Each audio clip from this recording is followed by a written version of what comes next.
I do not know why I still keep this diary. Perhaps it is a habit from a time when writing felt like a shield against despair.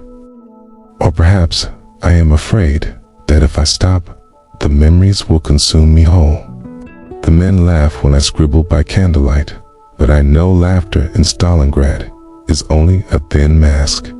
They would never admit it, yet every one of us clings to something.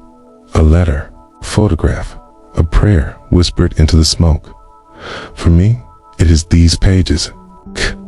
My diary from Stalingrad tells a story no one believes, not even I, though I lived it. When we first arrived, the city looked like a corpse, still smoldering. Buildings stood hollow, with their windows black, walls scarred by endless shelling. The Volga cut the horizon like a dark wound, its waters heavy with ice and ash. Our officers told us the city would fall in days. That was the lie we marched behind, boots crunching on frost and rubble, carrying rifles that already felt too heavy for the months to come. I was 22, old enough to have tasted war in the West, yet still foolish enough to think survival meant victory. The train that brought us groaned under the weight of men and ammunition.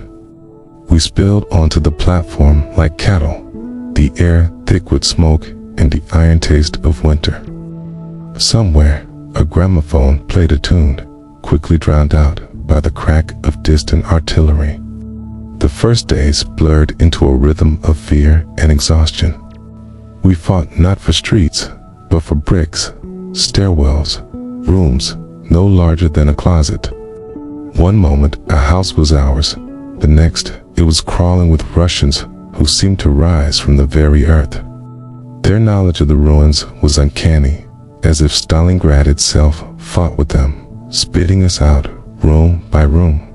At night, their whispers drifted through broken walls, close enough that I could hear their laughter. It unnerved me more than their gunfire. On my second night, I wrote of a boy who stood guard beside me. His name was Weber, 19 years old, with soft cheeks that had never felt a razor. He told me he wanted to be a painter when the war ended. He never finished his watch. K's sniper's bullet caught him in the throat, and he crumpled into the snow without a sound. The sergeant barked at me to stay alert, but my hands trembled as I smeared Weber's blood from my coat sleeve. I wrote his name that night, carefully, as if the act of recording it might preserve him. The cold was our constant enemy, gnawing at fingers and toes until even the thought of warmth felt like a dream. We slept huddled together in ruined basements, the stench of damp earth and unwashed bodies thick around us. Food came in dwindling rations, black bread, hard as stone, thin soup with more water than flavor. We chewed slowly, tricking our stomachs into believing they were fed. Still, hunger hollowed us from within. I dreamed of bread more often than I dreamed of home.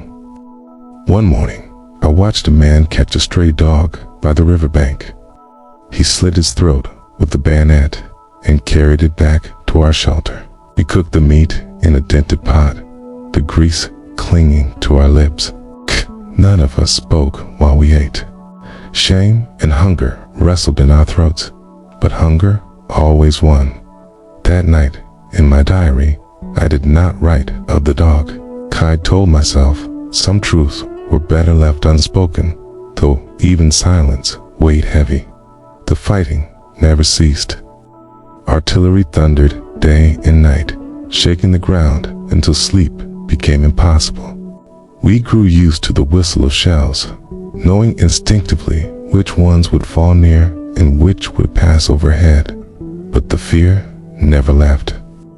I remember crouching in a cellar when a blast brought the ceiling down. Dust choked the air, men screamed, and I clawed through debris with bleeding hands to reach the daylight again. My diary from that day is nearly illegible, the pencil marks broken by shaking fingers. What strikes me, even now, is how quickly death became ordinary. A man would fall beside you, and you stepped over him because you had to.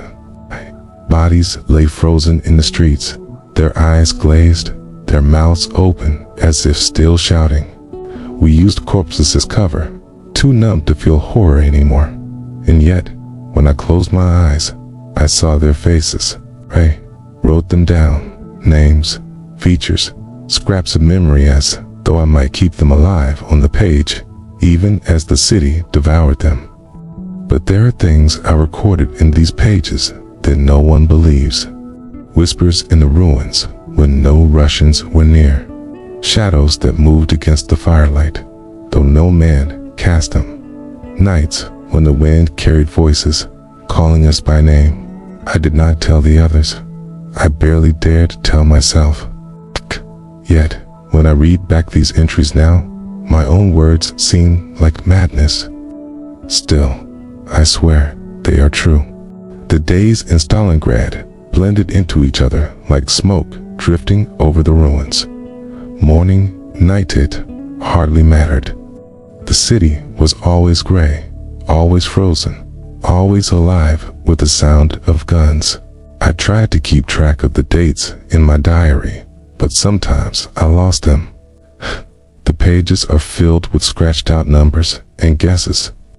Time itself felt broken there, and perhaps it was. We lived like rats, burrowing through basements, cellars, and sewers.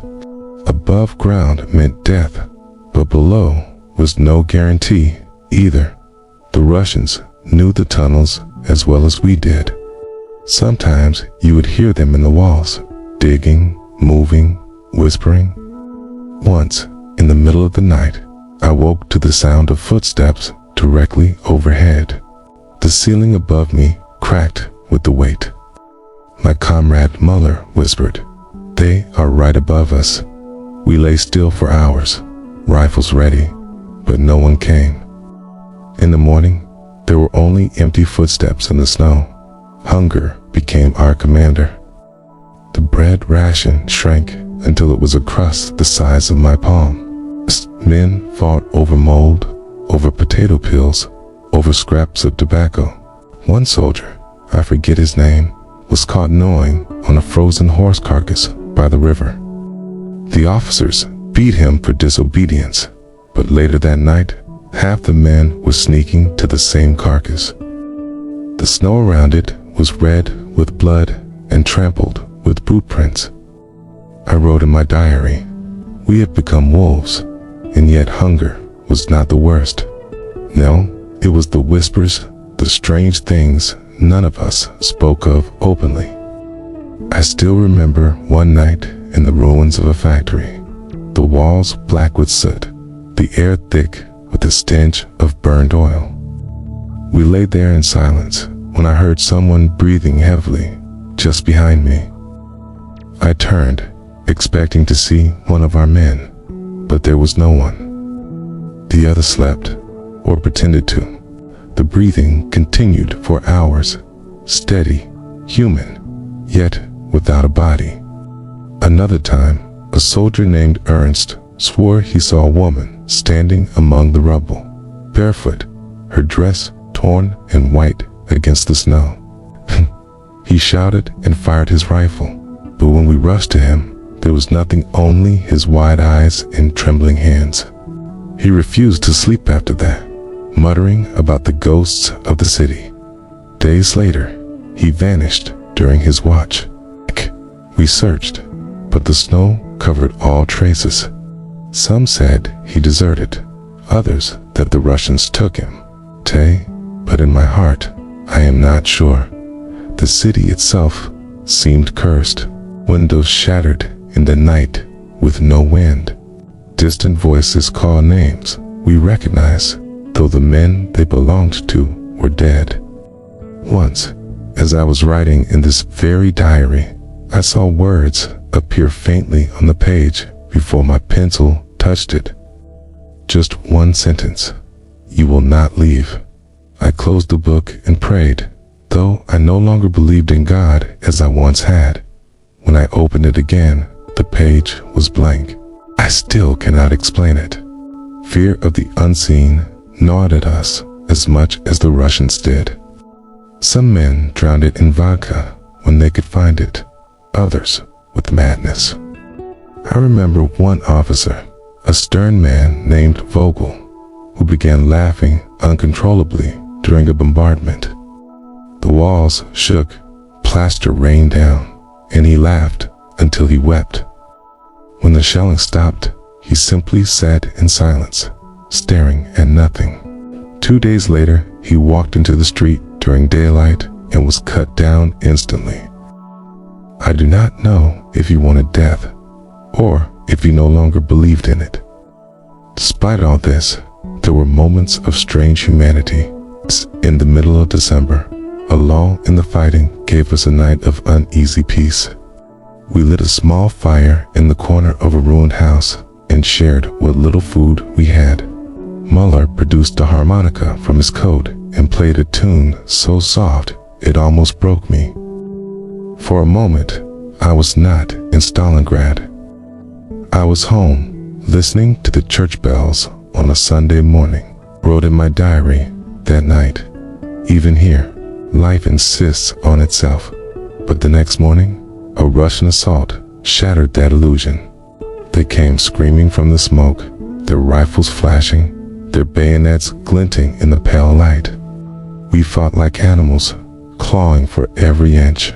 I stabbed a man with my bayonet and felt his warmth spill over my frozen hands. His eyes met mine as he fell, and I saw not hatred, but something like pity. I can never forget it. I wrote no entry that night. My hands would not stop shaking. The days grew colder, the sky darker. Our uniforms stiffened with frost. Our boots cracked. Our fingers bled. Frostbite blackened toes and noses, and the medics amputated by candlelight. Screams echoed through the ruins, and I pressed my hands over my ears, but the sound burrowed into me. My diary from that week is smeared with blood, my own, from chewing my cracked lips until they bled. I began to wonder if anyone outside Stalingrad would believe what was happening here. They could understand the hunger, the whispers, the endless night. Perhaps that is why I kept writing, not for myself, but for those who would never set foot in this city. For those who would never know how it swallowed us whole. By January, the city was no longer a battlefield. It was a graveyard. The snow had covered so many bodies that the streets looked strangely smooth, as if the dead themselves had become the pavement we walked on. The cold was merciless. Men froze where they stood, rifles still clutched in their hands. At first, we tried to bury them, but soon there were too many. We left them where they fell, their faces pale masks, staring at the sky. I still see those eyes when I close mine. Our rations had dwindled to nothing but a handful of frozen crumbs. Hunger hollowed us until we no longer spoke of food, because speaking of it was torture. Some men chewed leather belts, boiled shoe soles, gnawed on bits of wood. I wrote in my diary, "We are no longer soldiers. We are shadows of men." Desperation changed us. I saw things I could not put into words, though I must try. One night, Muller and I searched an abandoned house for anything edible. I found a sack of flour torn open by rats. Without hesitation, we scooped the filthy powder into our mouths, choking on the bitter dust. Later, I vomited, but Muller simply lay on his back, staring at the ceiling, a faint smile on his cracked lips, as though he had tasted heaven. He did not wake the next morning. And still, the city whispered. On nights when the bombardment ceased, when silence spread too thickly, I heard footsteps pacing outside our shelter. Slow, deliberate, heavy. I gripped my rifle, waiting for an attack, but no one ever entered. Once, I dared to look through a crack in the wall. Was nothing, only snow falling softly, yet the footsteps continued, circling us, circling me. I wrote of it with a shaking hand. Something walks here that is not a man. It was around this time that strange things began happening with my diary itself. I would write an entry, close the book, and when I opened it again, words I had not written stared back at me, sometimes entire sentences, sometimes a single phrase, always in a hand, not mine. You belong here, another time. No one will leave. I asked the others if they had touched my book, but they swore they had not. I began hiding it inside my coat, pressed against my chest, as though guarding it from something unseen. One evening, after a long bombardment, I opened a diary to find an entire page filled with words I did not recall writing. The handwriting was jagged, uneven, yet undeniably my own. It said, "The city watches. The city remembers. The city keeps what it is owed." I slammed it shut, my heart hammering. Perhaps hunger and exhaustion were driving me mad. Yet, when I traced my fingers over the page, the ink smudged under my skin. It was real. Madness spread among the men as fast as frostbite. One comrade, Schreiber, claimed he heard his dead brother calling to him from the ruins. He wandered into the night and never returned. Another Hoffman began speaking to the corpses, addressing them by rank and name as though they were still alive. When we tried to stop him, he snarled like a dog and clawed at our faces. We had to tie him down until his body gave out days later. I confess, even I felt the city pressing on my mind. In the silence between gunfire, I would hear whispers echoing in German, Russian, sometimes in languages I did not know. Once, I swear I heard my mother's voice calling my name from a shattered window. I staggered toward it before Muller grabbed my arm and dragged me back. But Muller was already dead by then, wasn't he? I did not know anymore.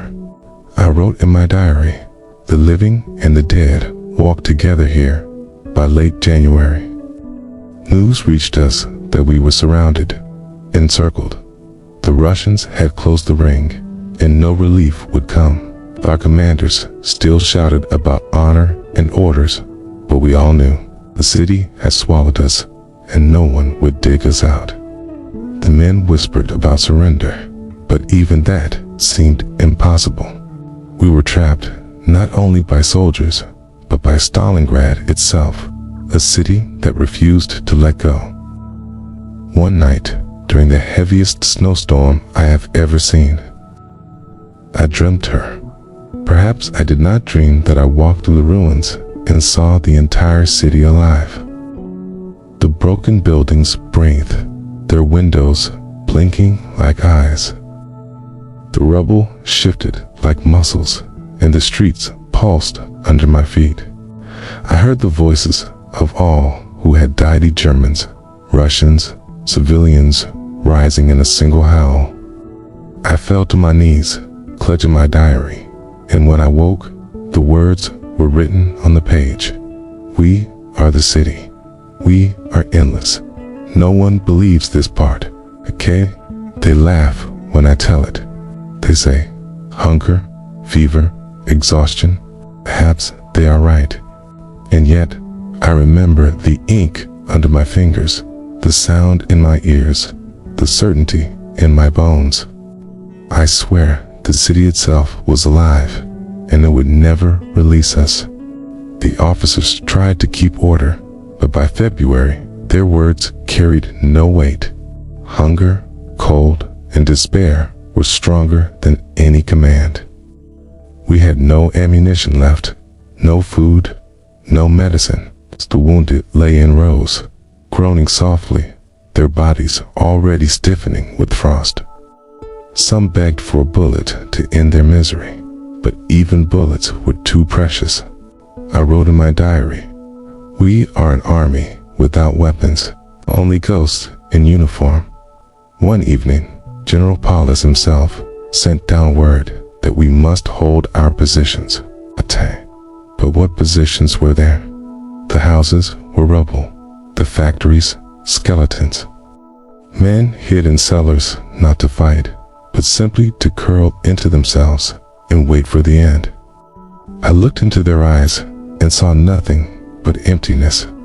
The city had hollowed them out the way it hollowed me. Some officers still clung to ritual. They shouted orders at men who no longer listened. I saw one captain draw his pistol at a soldier who refused to stand, only to lower it again and burst into tears. Even the officers were broken. The war had ended for us already, though the fighting had not.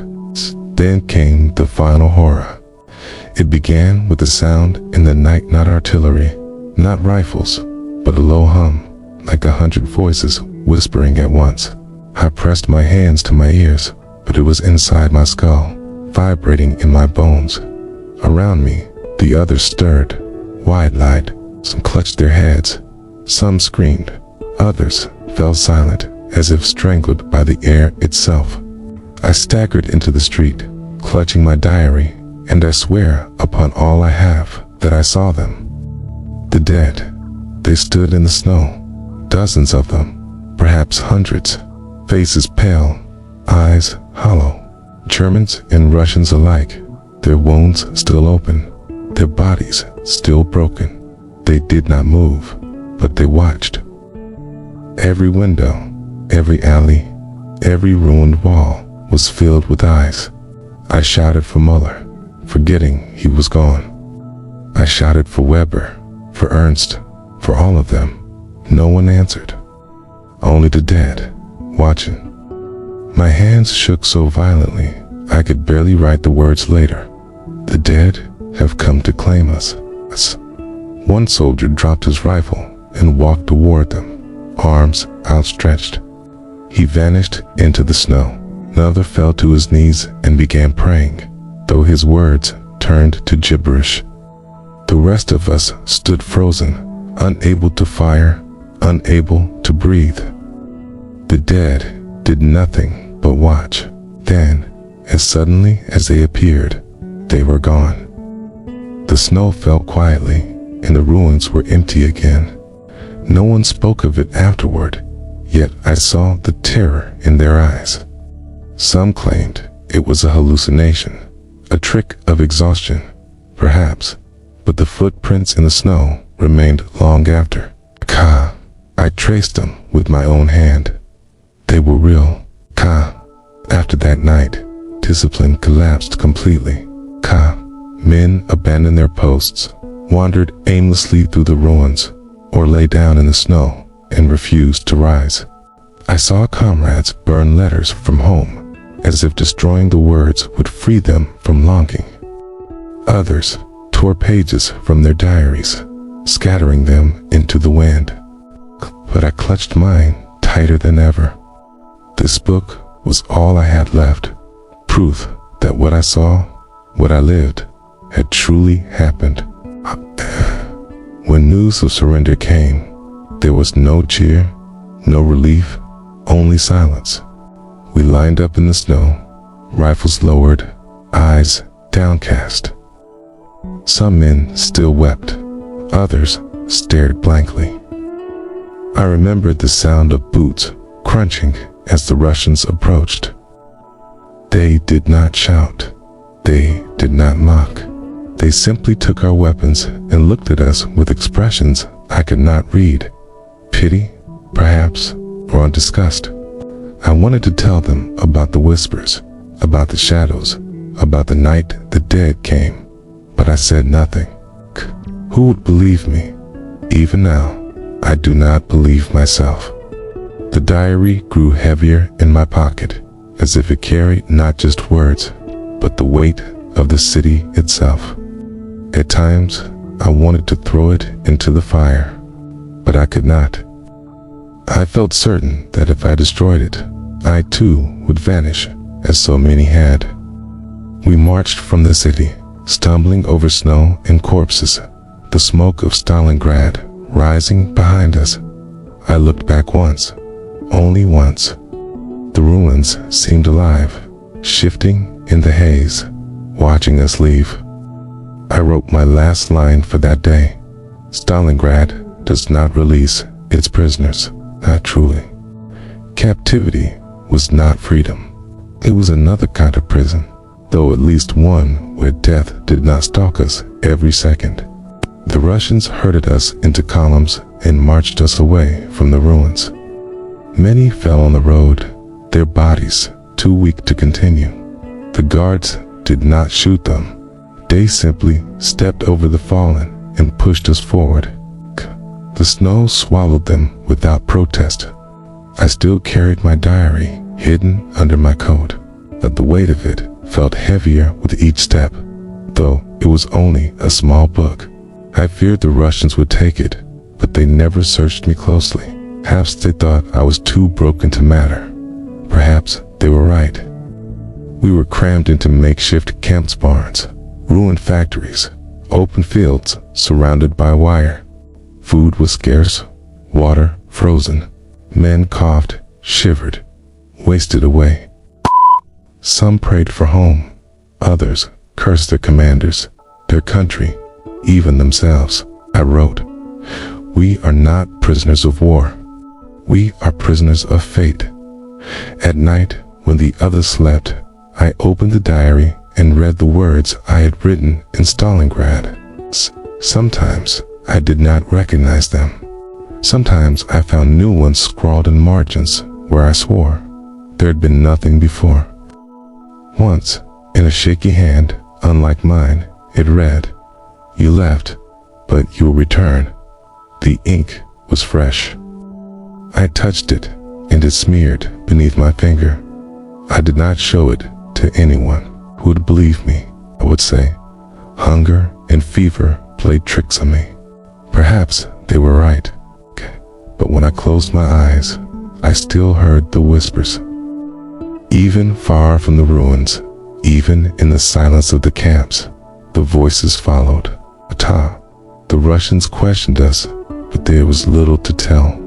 What was left to confess? That we had starved, that we had fought like rats, that the city itself had consumed us. They wanted names, strategies, information. I gave them nothing of value, for in truth, there was nothing left in me to give. Time blurred. Days, weeks, months passed in captivity. Men died quietly, one by one, until their bunks were empty. Others clung to life with stubborn defiance. I survived, though I do not know why. Perhaps it was the diary. Perhaps it anchored me to the world when everything else slipped away. When the war ended, they released some of us. Not many. I stumbled back into a Germany I no longer recognized. Cities in ruins, families broken, the world turned upside down. Strangers looked at me with suspicion, with bitterness. Some called us cowards, others murderers. No one wanted to hear of Stalingrad. No one wanted to hear the truth, so I kept silent. I kept my diary hidden in a drawer, only opening it in the dead of night when the house was quiet. The words still shifted sometimes. New lines appeared where none had been. Once it said, "It is not over." Another time, "We are waiting." I tried to laugh it off, but the sound stuck in my throat. Years passed. I married, had children, tried to build a life, but the city never left me. In dreams, I walked its streets again, snow crunching under my boots, the ruins watching me. I saw Muller, Weber, Schreiber men, long dead, beckoning me to join them. I always woke, drenched in sweat, clutching the diary against my chest. No one believes me when I speak of it, okay? They smile, politely, nod, change the subject. Some even laugh. But they say old soldiers invent tales to make themselves important. I do not tell this story for pride. I tell it because the city is still with me. Because the whispers have never stopped. Sometimes, when I walk alone at night, I hear footsteps behind me. Slow, deliberate, the same as in Stalingrad. I turn, and there's no one. Only the sound, circling, waiting. I write it down as I always have. The diary is nearly full now. Its pages heavy with words. Some mine, some not. I fear what will happen when the last page is written. Will the voices finally fall silent? Or will they grow louder, demanding I return to the place I escaped? I do not know. What I do know is this: Stalingrad was not just a battle. It was not just a graveyard. It was alive. It took from us more than flesh and blood. It took our sanity, our souls, and it does not let go. If anyone ever finds this diary after I am gone, they may dismiss it as the ramblings of a broken man. Perhaps they are right, okay? But if you read these words and feel the chill crawl across your skin, if you hear the faint whisper as you turn the page, then you will understand. The city still remembers, okay? And it remembers me.